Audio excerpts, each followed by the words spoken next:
હે ફ્રેન્ડ્સ, મતદારોના દિવસો આવી ગયા છે. જી હા, લોકસભા 2024ની જે ચૂંટણીઓ છે તે હવે ઢૂંકડી જશે અને ટૂંક સમયમાં આપણા ગુજરાતમાં પણ જ્યારે ચૂંટણી યોજાવા જઈ રહી છે, મતદાન થવા જઈ રહ્યું છે, ત્યારે સ્વાભાવિકપણે મતદારોના દિવસ છે અને ત્યારે આપણા જે સેલિબ્રિટી મતદાતાઓ છે, જે સેલેબ્સ છે, એ શું બોલી રહ્યા છે એ તો આપણે જાણવું પડે અને મતદાનની અવેરનેસ વિશે પણ વાત કરવી પડે. ત્યારે આજે આપણી સાથે છે સુરીલા સિંગર મીત જૈન કે તેમની સાથે આપણે આજે વાત કરવા જઈ રહ્યા છીએ મતદાન વિશે. Hello Meet, welcome to Sandesh news. Thank you so much. Thank you. So Meet, મતદાનની વાત કરવામાં આવે, કેટલું મહત્વપૂર્ણ માનો છો? મતદાન ખૂબ જ મહત્ત્વનું છે અને હું ખાલી એક જ લાઇનમાં એ તમને કહીશ કે જે લોકો મતદાન નથી કરતા એ તમે તમારા ભૂતકાળને બહુ જ લાઇટલી લઈ રહ્યા છો અને ભવિષ્યને રિસ્કમાં નાખી રહ્યા છો. તો મતદાન કરવું આ એક જ લાઇનમાં મેં તમને જણાવ્યું કે કેટલું જરૂરી છે લોકો માટે. અને મારા તરફથી જેટલા પણ લોકો આ જોઈ રહ્યા છે, હું મારા તરફથી એમને એટલું જ કહેવા માંગીશ કે યંગ લોકો તો જાઓ જ, તમારા હાથમાં છે આ દેશનું ફ્યુચર, એટલે મતદાન એ સખત જરૂરી છે. બિલકુલ. અને મીત, જો વાત કરવામાં આવે, જ્યારે પહેલી વાર વોટ આપ્યો હશે, વિધાનસભા માટે આપ્યો હતો કે લોકસભા માટે આપ્યો તો પહેલાં તો એ જાણવા માંગીશું, અને એ સમયે કેવું એક્સાઇટમેન્ટ હતું ફર્સ્ટ ટાઈમ વોટર તરીકે? સાચું કહું તો અનફોર્ચ્યુનેટલી હું આ સંદેશો આપવા નથી માંગતો, પણ જે ફેક્ટ છે હું હંમેશા બોલતો હોઉં છું ન્યૂઝ પર કે વોટ આપવા માટે જ્યારે હું એલિજિબલ થયો તો પહેલા વર્ષે મેં વોટ નહોતો આપ્યો. કેમ કે અમે ફ્રેન્ડ્સ બધા ભેગા થઈને ને હંમેશા આવી રીતે જ વાતો કરીએ કે અરે યાર, દેશમાં આ નથી થતું, આ નથી થતું, આ રોડ્સ નથી બનતા, આમ નથી થઈ રહ્યું, ગ્લોબલ વોર્મિંગ, આ તે કોઈ ધ્યાન નથી આપી રહ્યું. અને એ વર્ષ આખો કદાચ મેં છે ને કમ્પ્લેનમાં જ કાઢી દીધો.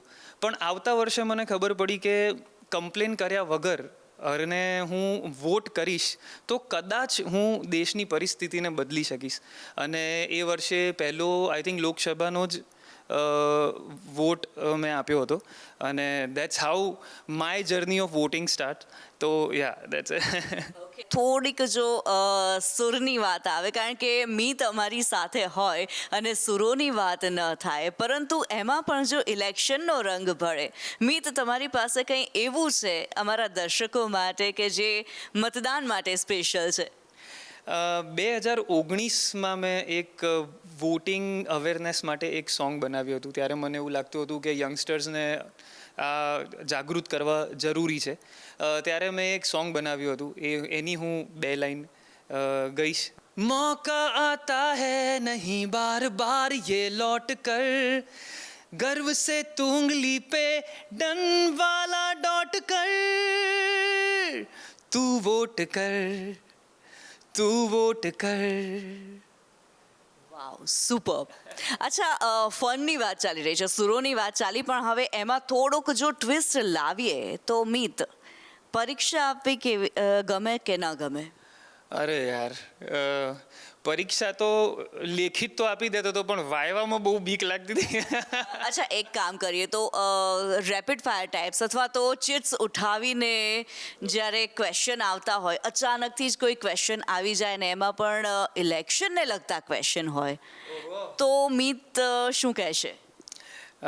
જો પરીક્ષાથી તો હંમેશાથી થોડી બીક લાગતી જ હોય છે, પણ પાસ કરી લઈએ છીએ ગમે તેમ કરીને, એવું કશું નથી. તો જોવાઈ જશે, આવા દો.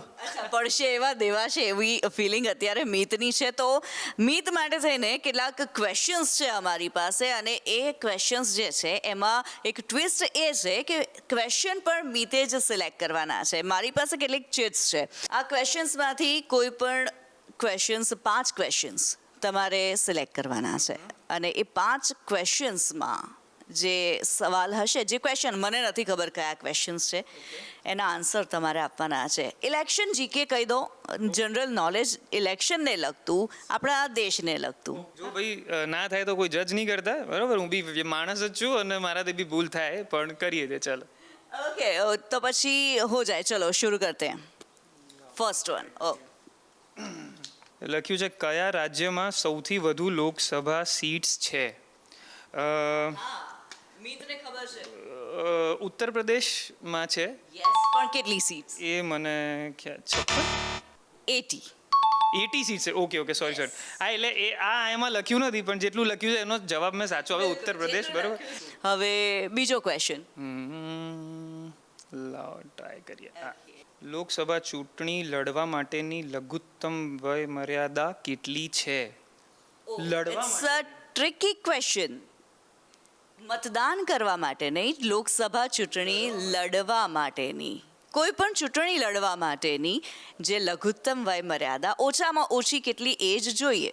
As far as I know it's 25. ક્યા બાત હે. ક્યાં વાત હે ભાઈ. બે ક્વેશ્ચન આ ઇલેક્શન જીકે. મારા પપ્પાને બહુ પ્રાઉડ થશે મારા પર. બિલકુલ ડેફિનેટલી. અચ્છા ત્રીજો ક્વેશ્ચન. બ્લू વાલા निकला है भाई. कलर. ગુજરાતમાં કેટલી લોકસભા સીટ્સ છે? ये तो आना चाहिए यार. ગુજરાતી તરીકે આ તો ખબર હોવી જોઈએ. તમે પ્રેશરમાં નાખી દીધો છે મને. ગુજરાતમાં કેટલી લોકસભા સીટ્સ છે? મેં હમણાં જ ન્યૂઝમાં જોયું હતું યાર. 26 કે 20? નજીક છું. નજીક, એકદમ નજીક. પરફેક્ટ બી બોલ્યો Almost. ઓલમોસ્ટ. અરે યાર જો આ તમે સિંગરને આવું બધું પૂછો ને તમે એકદમ આમ સુરોની સાથે થોડુંક જનરલ નોલેજ એ પણ ઇલેક્શનને લગતું હોવું જરૂરી છે યાર. કેટલી હોય છે તમે જ કહી દો આનો જવાબ. 26. Another one. ઓકે 3 થઈ ગયા છે. નેશનલ વોટર્સ ડે ક્યારે ઉજવાય છે? વોટર્સ ડે, મતદાતા દિવસ. આ જાન્યુઆરીમાં આવે છે અને 25 જાન્યુઆરી. બિલકુલ. ક્યાં બાત હે યાર. આટલું ટેન્શન તો છે ને ક્યારેય નથી થયું મને. સહી યાર. કોઈ પણ ક્વેશ્ચન આવે ટેન્શન તો થાય અને હજી આપણો એક ક્વેશ્ચન હજી બાકી છે સ્ટીલ. ये तो आना चाहिए. ઈવીએમ નું ફૂલ ફોર્મ શું છે? ઘણા લોકોને એવું લાગતું હોય છે કે આનું ફૂલ ફોર્મ હોય છે ઇલેક્શન વોટિંગ મશીન, પણ એનું ફૂલ ફોર્મ છે ઇલેક્ટ્રિક વોટિંગ મશીન. નહીં તો electronic voting machine. Yes electronic voting machine. That's it. क्या बात है भाई. જોરદાર રીતે 5 ક્વેશ્ચન્સ આ ચિટ્સમાંથી કાઢ્યા છે મીતે અને 5માંથી ઓલમોસ્ટ બધા સાચા જ છે. નજીક થોડું ઘણું આડું તેડું થતાં સાચા ક્વેશ્ચનના આન્સર પર પહોંચી ગયા છે મીત. એટલે ફૂલ માર્ક્સ આપી જ દઈએ તમને. Thank you. ના મને તો આમ ગ્રેસિંગ માર્ક્સ સાથે પાસ થવાની આદત છે એટલે મને બિલકુલ ખોટું નહીં લાગે. અચ્છા મીત, ઓન અ સિરિયસ નોટ, જ્યારે મતદાનની વાત કરી રહ્યા હોય ત્યારે લોકોને શું કહેશો? યસ ઘણા બધા લોકો મને સિંગિંગ અને ફિટનેસ માટે તો ફોલો કરતા જ હોય છે. તો જે લોકો મને ફોલો કરે છે એ લોકોને હું જણાવું છું કે હું વોટ પણ અચૂક આપું છું. તો જો મને જોઈને તમે આટલું પણ ઇન્સ્પાયર થતા હો તો તમે પણ થોડો સમય કાઢીને શું તમને રજા આપવામાં આવે છે દિવસે, તો સમય છે તમારી પાસે. સરસ નહીં ધોઈને ભગવાનની પૂજા કરીને વોટ આપવા જાઓ અને દેશ માટે તમારી જે પણ ફરજ, આ બેઝિક ફરજ બને છે એને પૂરી કરો. ક્યાં વાત હે. Thank you so much Meet અમારી સાથે વાત કરવા માટે. થેન્ક યુ સો મચ કેનરી. Thank you. તો ગાઈઝ, મીત જૈન સાથે અત્યારે આપણે વાત કરી છે મતદાન વિશે. આપણા સેલિબ્રિટી બોલી રહ્યા છે કે ભાઈ મતદાન કરો, ચોક્કસ કરો, અચૂક કરો અને તમારે મતદાન કરવા જવું જરૂરી છે, કારણ કે મતદાન કરવું એ તમારી ફરજ પણ છે, તમારો અધિકાર પણ છે. ત્યારે સેલિબ્રિટી બોલે છે એમાં હાલ બસ આટલું જ. કેમેરામેન દિલાવર શેખ સાથે કિન્નરી શાહ, સંદેશ ન્યૂઝ, અમદાવાદ.